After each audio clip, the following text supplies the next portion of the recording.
ಸಂತೋಷದ ಅಡಿಪಾಯ ಆರೋಗ್ಯಕರ ಸಂಬಂಧಗಳು ನಮ್ಮ ಜೀವನದಲ್ಲಿ ಬಹಳ ಮುಖ್ಯ.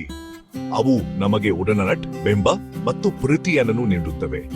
ಆರೋಗ್ಯಕರ ಸಂಬಂಧಗಳು ನಮ್ಮ ಒಟ್ಟಾರೆ ಯೋಗಕ್ಷೇಮ ಮತ್ತು ಸಂತೋಷಕ್ಕೆ ಕಾರಣವಾಗುತ್ತವೆ. ಸಂಬಂಧಗಳು ಗಟ್ಟಿಯಾಗಿರುವಾಗ ನಾವು ಹೆಚ್ಚು ಸುರಕ್ಷಿತ, ಸಂಪರ್ಕೀಯ ಮತ್ತು ತೃಪ್ತರಾಗುತ್ತೇವೆ. ಜೀವನದ ಯಾವುದೇ ಮೌಲ್ಯಯುತ ಅಂಶದಂತೆ ಸಂಬಂಧಗಳು ಬೆಳೆಯಲು ಪ್ರಯತ್ನ ಮತ್ತು ತಿಳುವಳಿಕೆ ಅಗತ್ಯ. ಆರೋಗ್ಯಕರ ಸಂಬಂಧಗಳನ್ನು ಬೆಳೆಸುವುದು ಮುಕ್ತ ಸಂವಹನ, ಪರಾನುಭೂತಿ ಮತ್ತು ಸವಾಲುಗಳನ್ನು ಒಟ್ಟೊಟ್ಟಿಗೆ ಎದುರಿಸುವ ಇಚ್ಛಾಶಕ್ತಿಯನ್ನು ಒಳಗೊಂಡಿರುತ್ತದೆ. ಯಾವುದೇ ಸಂಬಂಧವು ಪರಿಪೂರ್ಣವಲ್ಲ ಎಂಬುದನ್ನು ನೆನಪಿಟ್ಟುಕೊಳ್ಳುವುದು ಬಹಳ ಮುಖ್ಯ. ಪ್ರತಿಯೊಂದು ಜೋಡಿಯು ಸಮಸ್ಯೆಗಳು ಮತ್ತು ಭಿನ್ನಾಭಿಪ್ರಾಯಗಳನ್ನು ಎದುರಿಸಬೇಕಾಗುತ್ತದೆ. ಸವಾಲುಗಳನ್ನು ಸಕಾರಾತ್ಮಕ ಮನೋಭಾವದಿಂದ ಮತ್ತು ಒಟ್ಟೊಟ್ಟಿಗೆ ಪರಿಹಾರಗಳನ್ನು ಕಂಡುಕೊಳ್ಳುವ ಬದ್ಧತೆಯಿಂದ ಸಮೂಪಿಸುವುದು ಮುಖ್ಯ. ಆರೋಗ್ಯಕರ ಸಂಬಂಧಗಳನ್ನು ನಿರ್ಮಿಸಲು ಮತ್ತು ನಿರ್ವಹಿಸಲು ಸಮಯ ಮತ್ತು ಶ್ರಮವನ್ನು ವಿನಿಯೋಗಿಸುವ ಮೂಲಕ ನಾವು ಸಂತೋಷದಾಯಕ ಮತ್ತು ಹೆಚ್ಚು ತೃಪ್ತಿಕ ಜೀವನಕ್ಕೆ ಬಲವಾದ ಅಡಿಪಾಯವನ್ನು ಹಾಕಿಕೊಳ್ಳುತ್ತೇವೆ. ಚಕ್ರವ್ಯೂಹದಲ್ಲಿ ನ್ಯಾವಿಗೇಟ್ ಮಾಡುವುದು ಸಾಮಾನ್ಯ ಸಂಬಂಧ ಸವಾಲುಗಳು. ಪ್ರತಿಯೊಂದು ಸಂಬಂಧವು ವಿಶಿಷ್ಟವಾಗಿದ್ದರೂ ಕೆಲವು ಸವಾಲುಗಳು ಆಗಾಗ್ಗೆ ಉದ್ಭವಿಸುತ್ತವೆ. ಸಂವಹನ ಸಮಸ್ಯೆಗಳು ಹೆಚ್ಚು ಪ್ರಚಲಿತವಾಗಿವೆ. ಇದು ತಪ್ಪು ತಿಳುವಳಿಕೆ, ಸಕ್ರಿಯವಾಗಿ ಆಲಿಸುವ ಕೊರತೆ, ಅವರ ಅಗತ್ಯತೆಗಳು ಮತ್ತು ಭಾವನೆಗಳನ್ನು ವ್ಯಕ್ತಪಡಿಸುವಲ್ಲಿ ತೊಂದರೆಯಿಂದ ಉಂಟಾಗುತ್ತದೆ. ನಂಬಿಕೆ ಯಾವುದೇ ಆರೋಗ್ಯಕರ ಸಂಬಂಧದ ಮತ್ತೊಂದು ಪ್ರಮುಖ ಅಂಶವಾಗಿದೆ ಮತ್ತು ನಂಬಿಕೆಯೇ ಒಲ್ಲಂದಲನೆಯು ಪಾಲುದಾರರ ನಡುವಿನ ಬಂಧವನ್ನು ಗಮನಾರ್ಹವಾಗಿ ಹಾಳು ಮಾಡುತ್ತದೆ. ವಿಶ್ವಾಸದ್ರೋಹ, ಮುರಿದ ಭರವಸೆಗಳು ಮತ್ತು ಅಪ್ರಾಮಾಣಿಕತೆಯು ನಂಬಿಕೆಯೇ ಅಡಿಪಾಯವನ್ನು ನಾಶ ಮಾಡುತ್ತದೆ. ಇದು ಅಭದ್ರತೆ ಮತ್ತು ಅಸಮಾಧಾನಕ್ಕೆ ಕಾರಣವಾಗುತ್ತದೆ.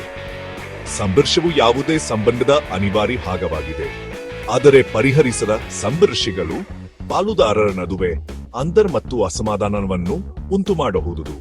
ಅಭಿಪ್ರಾಯಗಳು, ಮೌಲ್ಯಗಳು ಅಥವಾ ಜೀವನ ಶೈಲಿಗಳಲ್ಲಿನ ವ್ಯತ್ಯಾಸಗಳು ಅಸನ್ನಾತ್ಮಕವಾಗಿ ಪರಿಹರಿಸದಿದ್ದರೆ ಸಂಘರ್ಷಕ್ಕೆ ಕಾರಣವಾಗಬಹುದು.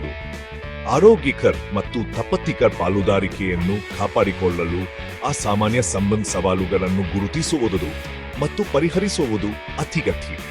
ಆ ಸಮಸ್ಯೆಗಳ ಮೂಲ ಕಾರಣಗಳನ್ನು ಅರ್ಥಮಾಡಿಕೊಳ್ಳುವ ಮೂಲ ಮತ್ತು ಪರಿಣಾಮಕಾರಿ ತಂತ್ರಗಳನ್ನು ಅನುಷ್ಠಾನಗೊಳಿಸುವ ಮೂಲ ದಂಪತಿಗಳು ಅಡೆತಡೆಗಳನ್ನು ನಿವಾರಿಸಬಹುದು ಮತ್ತು ತಮ್ಮ ಬಂಧವನ್ನು ಬಲಪಡಿಸಬಹುದು. ಪ್ರೀತಿಯ ಭಾಷೆಯನ್ನು ಮಾತನಾಡುವುದು ಪರಿಣಾಮಕಾರಿ ಸಂವಹನವು ಯಾವುದೇ ಯಶಸ್ವಿ ಸಂಬಂಧದ ಅಡಿಪಾಯ. ಇದು ನಮ್ಮ ಆಲೋಚನೆಗಳು, ಭಾವನೆಗಳು ಮತ್ತು ಅಗತ್ಯಗಳನ್ನು ನಮ್ಮ ಪಾಲುದಾರರಿಗೆ ಸ್ಪಷ್ಟವಾಗಿ ತಿಳಿಸುವುದು ಮತ್ತು ಅವರ ದೃಷ್ಟಿಕೋನವನ್ನು ಸಕ್ರಿಯವಾಗಿ ಆಲಿಸುವುದು ಮತ್ತು ಅರ್ಥ ಮಾಡಿಕೊಳ್ಳುವುದನ್ನು ಒಳಗೊಂಡಿರುತ್ತದೆ. ಪರಿಣಾಮಕಾರಿ ಸಂವಹನದ ಒಂದು ಪ್ರಮುಖ ಅಂಶವೆಂದರೆ ಸಕ್ರಿಯ ಆಲಿಸುವಿಕೆ. ಇದರರ್ಥ ನಮ್ಮ ಪಾಲುದಾರರಿಗೆ ನಮ್ಮ ಸಂಪೂರ್ಣ ಗಮನವನ್ನು ನೀಡುವುದು, ಅವರ ಮಾತಿನ ಮತ್ತು ಮಾತಿಲ್ಲದ ಸೂಚನೆಗಳಿಗೆ ಗಮನ ಕೊಡುವುದು ಮತ್ತು ನಾವು ಕೇಳಿದ್ದನ್ನು ಪ್ರತಿಬಿಂಬಿಸುವ ಮೂಲಕ ತಿಳುವಳಿಕೆಯನ್ನು ಖಚಿತಪಡಿಸಿಕೊಳ್ಳುವುದು. ಮತ್ತೊಂದು ಅಗತ್ಯ ಅಂಶವೆಂದರೆ ನಮ್ಮನ್ನು ಸ್ಪಷ್ಟವಾಗಿ ಮತ್ತು ಗೌರವಯುತವಾಗಿ ವ್ಯಕ್ತಪಡಿಸುವುದು.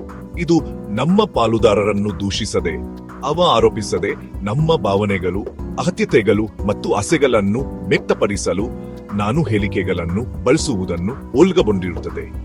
ಒಬ್ಬರನ್ನೊಬ್ಬರು ನಿಯಮಿತವಾಗಿ ಪರೀಕ್ಷಿಸಿ ಮತ್ತು ಅಗ್ನಿಪೂರ್ವ ಸಂಭಾಷಣೆಗಳಿಗೆ ಸಮಯವನ್ನು ಮೀಸಲಿಡಿ.